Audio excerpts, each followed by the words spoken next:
حول ولا قوة إلا بالله العلي العظيم حسبنا الله ونعم الوكيل نعم المولى ونعم النصير أعوذ بالله من الشيطان اللعين الرجيم بسم الله الرحمن الرحيم الحمد لله رب العالمين الصلاة والسلام على سيدنا محمد وآله الطيبين زين العابدين عليه السلام لا عمل إلا بالنية صلوات محمد وآله اللهم صل على محمد وآل محمد سبحان اللہ. جتنا مختصر ہو سکتا ہے انشاءاللہ کوشش کروں گا. ایک ساتھ پڑھیں محمد وآل محمد پر.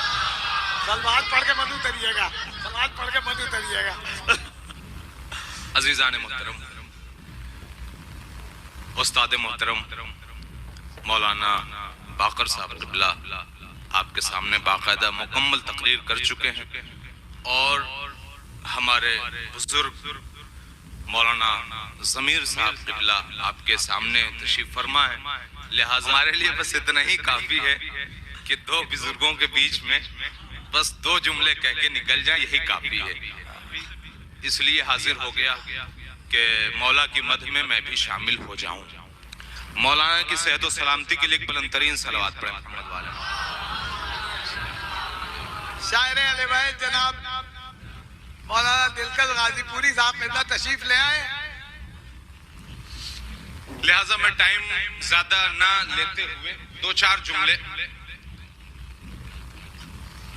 طرز ادائے سجدے سجاد اور یہ واقعاً بالکل منفرد سجدہ ہے امام سجاد کا, جس کی وجہ سے مولا سجاد کو عابد بھی کہا گیا, جس کی وجہ سے ساجد بھی کہا گیا.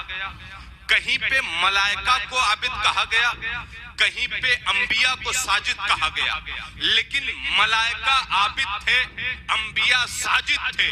لیکن ملائکہ انبیاء یہ ساجد رہے, یہ عابد رہے, لیکن جو زین العابدین جو سید الساجدین تھے وہ میرا چوتھا امام, وہ میرا چوتھا امام جو زین العابدین بنا, جو سید الساجدین بنا. میں اب اس سے زیادہ جلدی نہیں کر سکتا.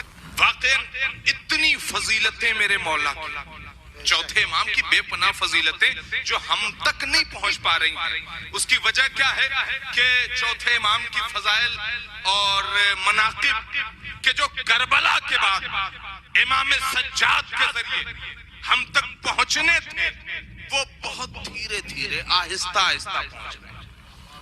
یہ حقیقت ہے. لہذا کوشش کریے چوتھے امام کی تاریخ, چوتھے امام کی سیرت, چوتھے امام کی فضیلت یہ تھی کہ وہ اپنے سجدوں کے ذریعے, اپنی عبادت کے ذریعے, اپنے اعضاء و جوارح کے ذریعے لوگوں کو اس قدر در اہل بیت پر بلایا ہے کہ واقعاً کسی اور امام کے دور میں ایسا نہ دیکھا گیا. اس کی وجہ میں کتاب سے بیان کر رہا ہوں. کتابوں میں یہ سنہرے حرفوں سے لکھا ہے کہ امام نہ زبان سے کچھ کہتے تھے, امام نہ اشارے سے کچھ کہتے تھے, صرف سجدہ کرتے تھے. لوگ امام کے شہدائی ہو جاتے تھے, امام صرف عبادت کرتے تھے, لوگ امام کے شہدائی ہو جایا کرتے تھے. اور امام نے اسی طریقے سے سفر بھی کیا خاموشی سے. کس انداز سے؟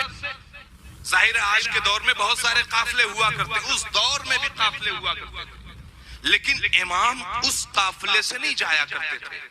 امام نے بہت سفر کیا, اس لیے کہ مدینے میں امام نے اپنی جو ذاتی زندگی تھی اس سے لوگوں کو در اہل بیت پر بلا لیا.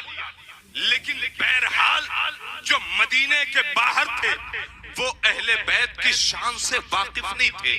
لہٰذا امام نے سب سے زیادہ سفر کیا. کبھی مدینے کا سفر, کبھی مکے کا سفر, کبھی نجف کا سفر, کبھی کربلا کا سفر. ہر مقامات کے مولا سجاد کے واقعات مل جائیں گے.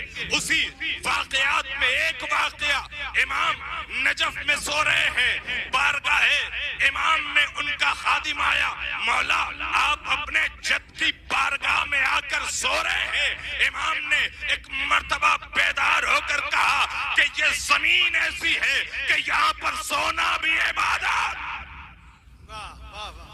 یعنی صرف عبادت کی باتیں ہوتی ہیں، عبادت کی۔ امام سید سجاد نے اپنے ہر عمل سے انسان کو جگایا، جھنجھوڑا، بتایا، سمجھایا کہ دیکھو اللہ کی بندگی کیسے ہوتی ہے، اللہ کی بندگی کس انداز سے ہوتی ہے۔ ہم اور آپ کیا ہیں؟ ہمارا معاملہ یہ ہے کہ ہمیں جو پسند ہے وہ زندگی کے ابتدائی مرحلے میں پسند کرتے ہیں کہ کر کے تمام کر دیں، لیکن جو اللہ کو پسند ہے وہ اپنی زندگی کے آخری حصے میں رکھتے ہیں، جبکہ ہمیں چاہیے یہ کہ جو اللہ کو پسند ہے پہلے اسے انجام دیں، جو ہمیں پسند ہے اسے ہم آخر میں رکھیں، لیکن ہمارا در امتیاز الگ کہ ہمیں جو پسند ہے وہ سب سے پہلے، اللہ کو جو پسند ہے وہ زندگی کے آخری لمحے۔ امام نے بہت حج کیے، بہت عمرے کیے، زیارتیں کی، اور انہی سفر میں جب امام کسی قافلے کے ساتھ جاتے تھے تو ظاہر سی بات ہے امام جان بوجھ کر کسی ایسے قافلے سے نہیں ہوتے تھے کہ جس قافلے میں کوئی پہچاننے والے۔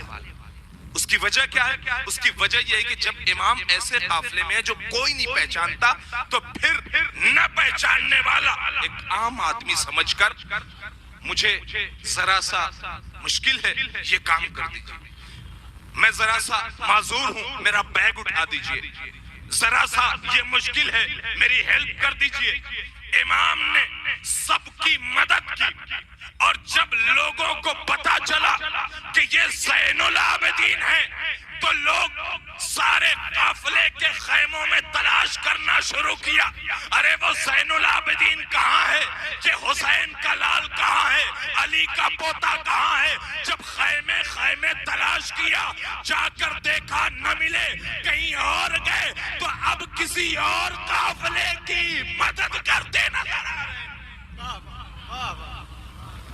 یعنی میرا امام ایک قافلے سے دوسرے قافلے، دوسرے قافلے سے تیسرے قافلے، جو امام کو نہ پہچانتا ہو وہاں پہنچتے ہیں تاکہ کوئی مجھے پہچان نہ جائے اور میرے عمل میں دخل نہ دے۔ لہٰذا اس انداز سے ظاہر سی بات ہے جب امام ہو کر ایسے کام انجام دے رہے ہیں، عام لوگوں کی خدمت کر رہے ہیں، تو پھر امام کی بارگاہ میں لوگ آتے ہیں اور اہل بیت کا دامن پکڑنے کے لیے اہل بیت کے فضائل بیان کرنا شروع کرتے ہیں۔ اور پھر واقعاً یہی ہوا ایک سفر میں کہ امام سجاد علیہ السلام حج کے لیے نکلے اور شاید عمرے کے لیے پہنچے، طواف کرنے لگے، وہیں ہشام تھا، آپ کا سنا ہوا واقعہ۔ ہشام مروان کا پوتا اور ادھر علی کا پوتا۔ اب جب طواف کرنے لگے تو مروان نے دیکھا کہ میرے پاس نہ موقع ہے نماز پڑھنے کا، کیوں؟ اس لیے کہ جگہ نہیں ہے۔ میں ابھی 28 دن پہلے عمرہ کر کے آیا ہوں، بڑا مشکل ہے بھائی، عمرہ بڑا مشکل، لیکن ضروری بھی بہت ہے، ضروری بھی بہت ہے۔ میری خواہش ہے بلکہ میری دعا ہے کہ آپ سب عمرہ مبارکہ پر ضرور پہنچیں۔ بہت بڑی عبادت، اللہ کا گھر، خانہ کعبہ، مدینہ منورہ، جنت البقیع، وہ ساری زیارتیں بے پناہ زیارت ہے۔ اور ابھی اس چیز سے ایک جملہ یاد آ گیا، وہ بھی آپ کو دیتا ہوا جاؤں گا انشاءاللہ۔ تو ہشام دیکھتا ہے کہ مجھے 2 رکعت نماز پڑھنے کی بھی جگہ نہیں، طواف کرنے میں جگہ نہیں، لہٰذا امام اندر داخل ہوئے اور طواف کرنا شروع کیا۔ جب طواف کرنا شروع کیا تو وہ ساری کی ساری بھیڑ جو ہشام کے آگے تھی امام کے پیچھے نظر آئی، امام کے پیچھے نظر آئی۔ ہشام دیکھتا رہی کیا ہو رہا ہے۔ میں جب طواف کرنا چاہتا ہوں تو چلنے کی جگہ نہیں، اور امام جب چل رہے ہیں تو پھر آگے کوئی نہیں. لہذا اب جب طواف ختم ہوا امام کا تو امام نے ایک مرتبہ حجر اسود کی طرف بڑھ کر بوسہ دینے کی کوشش کی. حجر اسود کی طرف امام چلے, بس دو جملے اور, وہ مروان کا پوتا, یہ علی کا پوتا, حجر اسود کی طرف امام سجاد کا بڑھنا تھا. اس طریقے سے سارے افراد ہٹے کہ جیسے 13 رجب سے پہلے علی کے لیے دیوار شک ہو گئی. صلوات پڑھے محمد والے.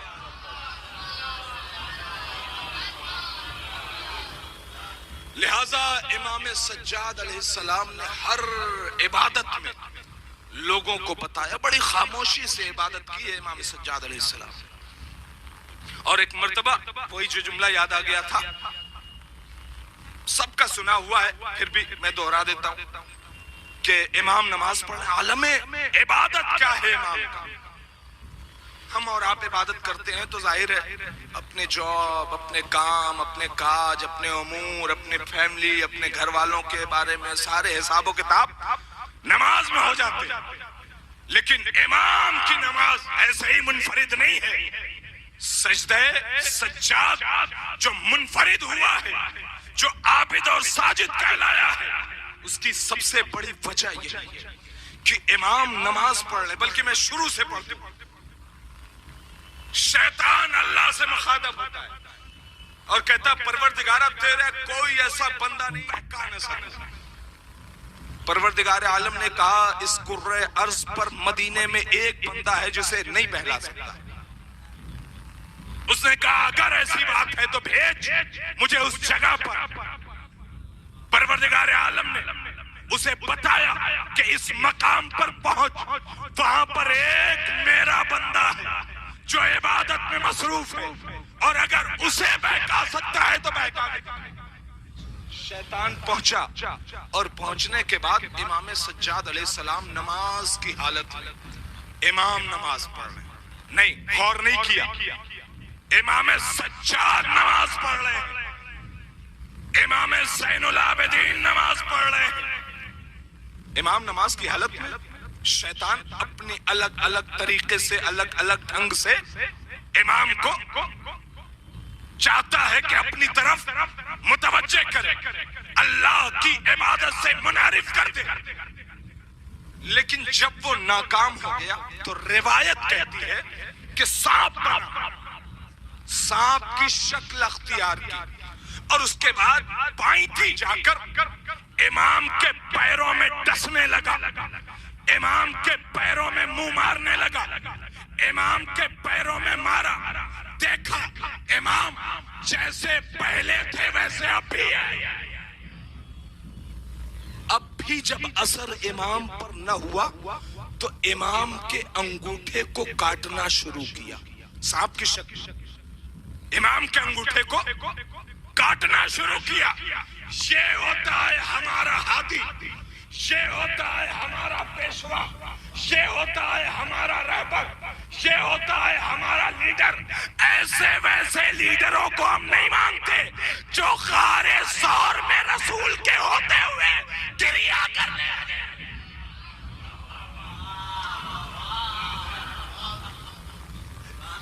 بھائی ہادی تو ایسا ہونا چاہیے جو نماز کی حالت میں, بھائی کیا سانپ کاٹتا ہے تو انسانی فطرت کیا ہے, انسان ڈرے گا, روئے گا, گڑگڑائے گا, چلائے گا, خوف کسی بھی حالت میں.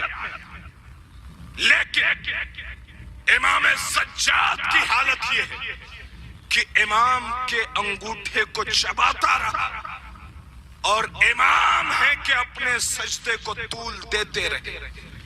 امام اس اللہ کی عبادت میں مصروف تھے. صلوات پڑھے محمد والے.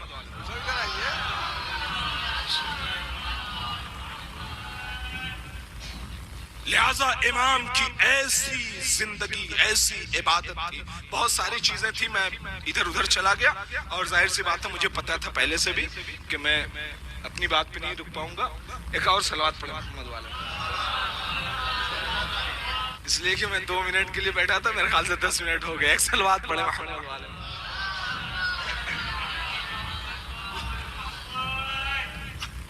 طرز ادائے سجدہ سجاد اور ہے. واقعاً امام سجاد کا جو طرز تھا، جو شکل تھی، جو انداز تھا، نرالا تھا. ہر انسان جو امام سجاد کو ان کی زندگی میں سجدہ کرتے ہوئے دیکھتا تھا وہ واقعاً امام کا پیروکار بن جاتا تھا، وہ چاہے کوئی بھی. اور اسی وجہ سے امام کے سجدوں کی اتنی زیادہ لوگوں کے درمیان، جب پانچویں امام کنویں میں گرے ہیں تو صرف لوگ نہیں چلا رہے تھے بلکہ خود امام کی زوجہ فرما رہی ہیں میرے سرتاج، میرا لال کنویں کی گود میں. لیکن امام کا جو سجدہ تھا، امام کی جو عبادت تھی، وہ بالکل مطمئن، کوئی اثر نہیں. اور جب نماز تمام ہوئی تو زوجہ سے کہا کیا بات ہے؟ کہا میرا لال کنویں میں ہے. کہا تم اپنے آنسو پوچھو میں لاتا. زوجہ بھی کمال کی، جانتی تھی امام ہے. کہا کہ آنسو پوچھ لو میں لاتا. تو اب یقیناً امام لائیں گے. لہٰذا امام جب پہنچے کنویں کے پاس تو لوگ اب آئے ہیں.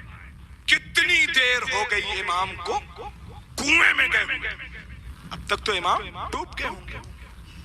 لیکن امام نے ایک مرتبہ دونوں ہاتھوں کو پھیلایا اور پھیلانے کے بعد کنویں کے اندر ایک نظر ڈالی اور کہا میرے لال کو میرے حوالے کر دو. تاریخ کہتی ہے کہ پانی کی سطح بلند ہونا شروع ہوئی. پانی کی سطح بلند ہونا شروع ہوئی اور جب بلند ہوئی تو امام نے اپنے لال کو آغوش میں لیا. دنیا نے دیکھا کہ واقعاً امام پانی کے اندر نہیں، پانی کے اوپر بیٹھے. یہ ہوتا ہے امام، یہ ہوتا ہے پیشوا، ایسے ہوتے ہیں ہمارے لیڈر. لہٰذا ہم اور آپ الحمدللہ چوتھے امام کی محفل میں بیٹھے ہوئے ہیں. پروردگار ہم سب کی دعاؤں کو قبول فرمائے اور خصوصاً چوتھے امام کی پوری زندگی مدینے میں گزری اور سارے مقامات مدینے میں ہیں، خود قبر اطہر مدینے میں ہے. پروردگار ہم سب کو ان مقامات کی زیارت کرنے کی توفیق عطا فرمائے. پروردگار اس محفل میں جشن سجاد میں جتنے افراد بھی شریک ہیں، جس اعتبار سے پروردگار ان سب کی محنتوں کاوشوں کو قبول فرما. پروردگارہ تجھے واسطہ ہے چہردہ معصومین علیہ السلام کا ہماری دعا ہے پروردگارہ کہ چوتھے امام کا روضہ جلد از جلد تعمیر ہو جائے، جناب سیدہ کا روضہ جلد از جلد تعمیر ہو جائے. پروردگارہ ہمارے امام کے ظہور میں تعجیل فرما. ربنا تقبل منا انکا انت السمیع العلیم برحمتک. یہ تھے حجت الاسلام علی جناب مولانا جاوید حسین نجفی صاحب قبلہ، جو آپ کے سامنے مدلل تقریر فرما رہے تھے.